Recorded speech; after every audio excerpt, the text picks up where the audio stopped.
नहीं, मुद्दा टॉपिक क्या है कर को बोले तो हमें पिछले 2 दिन से आपकी चैनल्स में देख रही एक सिद्धा रोड का बड़े मकान का मसला आप लोग डिटेल में उसे दिखाते जा रही।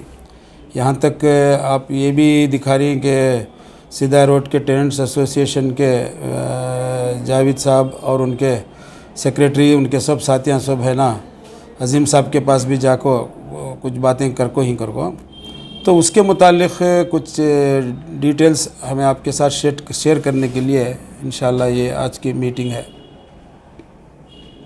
बोलिए सर, अगले क्या स्टेप उठाएंगे सर, क्या डिसीजन लेना चाह रही हैं या भी इसको लेके लंबा करें, क्या बीच में कुछ फैसला करने का? नहीं, देखिए हम लोग जो भी है वक्फ बोर्ड जो भी करते हैं सिर्फ गवर्नमेंट का काम करते हैं, हमारा खुद का उसका कोई पर्सनल काम नहीं है। और उस दिन भी हम लोग अपने मर्ज़ी से, वैसे तो वक्फ बोर्ड को किसी को रोकने का इख्तियारात नहीं है। वक्फ बोर्ड की जगह पर कभी भी कहीं भी किसी भी वक्त बोले भी या ना बोले भी वक्फ बोर्ड वहाँ पे जा सकता है। इनको किसी की इजाज़त पूछने की बिल्कुल ज़रूरत नहीं रहती।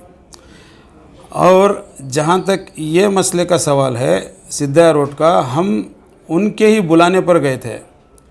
जैसे कि उनके सादिक पाशा जो हैं उनके टेनेंट्स एसोसिएशन के सेक्रेटरी, उन्होंने हमें 6 तारीख को कॉल करके हमें कहा कि KGF बाबू साहब जो हैं वो वहाँ के एक स्लम डेवलपमेंट में आकर के हिस्सा लेना चाह रहे हैं और वहाँ पे मार्किंग करके कंस्ट्रक्शन का कुछ काम स्टार्ट कर रहे हैं। तो सादिक पाशा साहब ने हमें कॉल करके बोला ये वक्फ बोर्ड की प्रॉपर्टी है, KGF बाबू साहब किस तरीके से यहाँ से इन्वॉल्व हो सकते हैं, आप वक्फ बोर्ड के लोग क्या कर रहे हैं, आप मेहरबानी करके आके इसके बारे में तहक़ीक़ात करें और वक्फ बोर्ड की मिलियत को जायदाद की हिफाजत करें। तो हम लोग 6 तारीख को नहीं गए सके थे। फिर 7 तारीख को उन्होंने हमारे वक्स ऑफिसर ताहिरा मैडम को उन्होंने कॉल करके फिर से उन्होंने उनको याद दिलाया कि यहाँ पे कुछ ऐसा हो रहा है तो आप मेहरबानी करके आप पहुँच जाइए। तो 7 तारीख को भी हम लोग जुमे का दिन था, बिज़ी थे। फिर 8 और 9 हॉलीडेज़ थे। फिर 10 तारीख को उनके बुलाने पर हम लोग वहाँ पर गए। वहाँ जाके हम लोग पूरे इकट्ठा होकर तहक़ीक़ात करने के वक्त हम लोगों को एक जगह पर कहीं भी बैठ के इसके बारे में पहले डिस्कशन करना ज़रूरी था। तो हमारी ख़ुद की ऑफ़िस है, वक्स ऑफ़िस, वहाँ पे दरगाह है, दरगाह शरीफ को अलग करके वक्स ऑफ़िस है। हम अपने ही ऑफ़िस में बैठ करके हम लोग वहाँ पे डिस्कशन कर रहे थे। तो इतने में हमें वहाँ से एक इन्फॉर्मेशन हमारे वक्स ऑफिसर ताहिरा मैडम ने बोला कि यहाँ पे एक गोडाउन था जो खाली था पिछले 2 महीने से, अब अचानक कोई उधर रह रहे हैं। ये हम गोडाउन दूसरों को ऑलरेडी दूसरे काम के लिए वक्फ बोर्ड ने दूसरों को देने की तजवीज़ की है। तो इसके मुतालिक जब हमें उस गोडाउन में ऑलरेडी जो खाली था कैसे वो भर्ती हो गया करके तहक़ीक़ात करने के लिए हमारे वाइस चेयरमैन साहब को और हमारे कमेटी के मेंबरान 2 मेंबर्स को वहाँ पे पूछने के लिए भेजा था। लेकिन वहाँ पे उन्होंने कुछ पूछताछ भी नहीं की। खुद वहाँ पे जो अभी रह रहे थे उनको लेकर के हमारे ऑफ़िस में पहुँच गए। ऑफ़िस में हमें उनसे बातचीत कर ही रहे थे।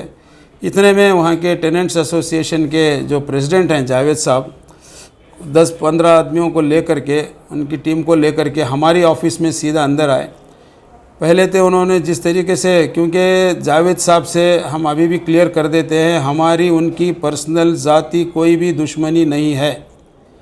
हम जो भी काम करते हैं वक्फ बोर्ड का काम करते हैं, हम लोग गवर्नमेंट का काम करते हैं, मिलियत का काम करते हैं, कौम का काम करते हैं, कौम की खिदमत कर रहे हैं। और ये जो हमारी टीम वक्फ एडवाइज़री टीम जो करती है ये हॉनररी काम है, ये पर्सनल कुछ भी नहीं है इसके अंदर। और ना हमें किसी से वहाँ पे ज़ाती दुश्मनी है या कोई लेन देन है। तो हम इसके मुतालिक जब हम बैठे थे, जावेद साहब ख़ुद हमारे ऑफ़िस में अंदर आए, बड़ी प्यार मोहब्बत से बातें शुरू की। अचानक पता नहीं उन्होंने ऐसे भड़क गए कि गाली गलौज पे उतर गए। उन्होंने बड़ी गंदी गाली दी जो हम लोग आपके सामने बोल ही नहीं सकते, और एक गंदी हरकत भी कर दी जो अभी बयान नहीं कर सकते।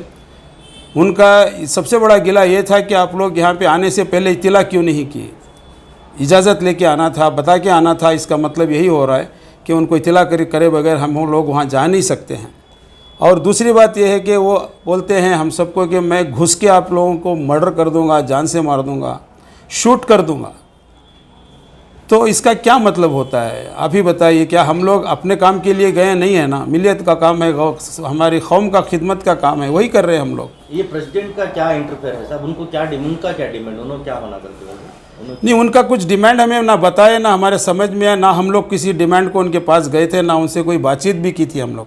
हमारा उनका कोई उस दिन ना बातचीत थी, ना लेन देन था, ना कुछ कोई भी बारे में डिस्कशन तक नहीं था उनके साथ। जब नहीं था उन अपने आप अंदर आना और हमारे ऑफिसर्स को जो गवर्नमेंट के दायरे में हम लोग काम करते हैं, हम लोग जो भी नॉमिनेट हैं, अपॉइंटेड हैं through CEO of the government हैं, हम लोग गवर्नमेंट के। और जैसे हम लोग ये सब देखने के बाद जब वो इतनी बड़ी धमकी दे करके हमें गाली गलौज दी, लेकिन देखिए हम लोग कौम की खिदमत करने जब निकले हैं तो झगड़ा फसाद से हम लोग बिल्कुल दूर रहते हैं। जैसे हमारी कौम का एक नाम पे गलत लोगों का एक राय होना, ये बिल्कुल हम लोग पसंद नहीं करते। ऐसी सूरत हाल में हम आवाज़ भी नहीं निकाले, एक लफ्ज़, इतनी गालियां सुनने के बावजूद, इतने सब होने के बावजूद ना हम लोगों ने एक आवाज़ निकाली, ना किसी से बात किया, ना हम लोग किसी का बात का उनका जवाब दिया। तो हम लोग बिल्कुल खामोशी से, हम लोग क्योंकि गवर्नमेंट के आदमी हैं, हम लोग खामोशी से वहाँ से निकल करके आ गए। आने के बाद क्या है, देखिए जब वक्फ बोर्ड एक पूरी टीम को, चेयरमैन को, वक्फ ऑफिसर को, एक एडवाइज़री कमेटी के, जब इस तरीके से कोई पेश आता है तो आगे हम लोगों को किस तरीके से काम करना है। फिर हमें वहाँ जाना भी पड़ता है, वहाँ पे बहुत सारे दुकानें हैं, वहाँ पे जो वक्फ बोर्ड को किराया आता रहता है, कुछ बैलेंस रहता है, कुछ काम रहते हैं, हम लोग को जाना पड़ता है। तो हम लोग किसका सहारा लेना है, तो हम लोग पुलिस का सहारा लेना पड़ेगा। तो हम लोग पुलिस स्टेशन में गए, अपनी कंप्लेंट रखी। पहले दिन हमारा NCR हुआ था, फिर हम लोग दूसरे दिन गए तो FIR भी हो गया। तो लेकिन हमारा मकसद किसी को FIR करना, NCR करना, पुलिस में जाना या किसी को तकलीफ़ पहुंचाना, ये हमारा मकसद नहीं है। प्लीज़ सब आप लोग जान लें। नहीं, वही हम लोग हमारा कोई कसूर नहीं है। हमें इसके बारे में हम लोग आज हमारे जो माइनॉरिटी कमीशन के जो चेयरमैन हैं अजीम साहब, उनके दफ्तर गए थे। हम लोगों ने अपनी सारी बातें, जो भी हुआ था अच्छे तरीके से उनके सामने हम लोग सारी बातें रखी।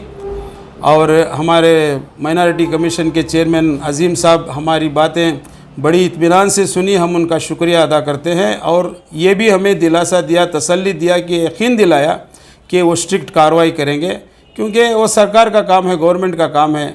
हम लोगों ने अपनी ज़बान तक नहीं खोली, हम लोग वहाँ पे गए, फिर अपने आप वापस आ गए। अभी बाकी जो भी होगा, जो भी क़ानून के दायरे में इन्वेस्टिगेशन भी होने दीजिए, कोई दिक्कत नहीं। जो भी सही है वो सामने आएगा, और अगला जो भी कदम उठाना है, वक्फ बोर्ड, हमारे चेयरमैन साहब हैं शाफी सादी साहब, हमारे CEO साहब हैं, हम सब मिल कर के बैठ के डिस्कस करके आगे क्या कार्रवाई करना है हम इसके बारे में सोच के करेंगे। और जब भी कोई ऐसा काम करेंगे आपको ज़रूर इत्तिला दे देंगे। ಮಕ್ಕಳ ಹೈಯರ್ ಎಜುಕೇಷನ್, ಮಗಳ ಮದುವೆ, ಕನಸಿನ ಸ್ವಂತ ಮನೆ, ಇದಕ್ಕೆಲ್ಲ ಹೆಂಗೆ ಹಣ ಹೊಂದಿಸ್ಬೇಕಂತ ಟೆನ್ಷನಲ್ಲಿ ಇದ್ದೀರಾ?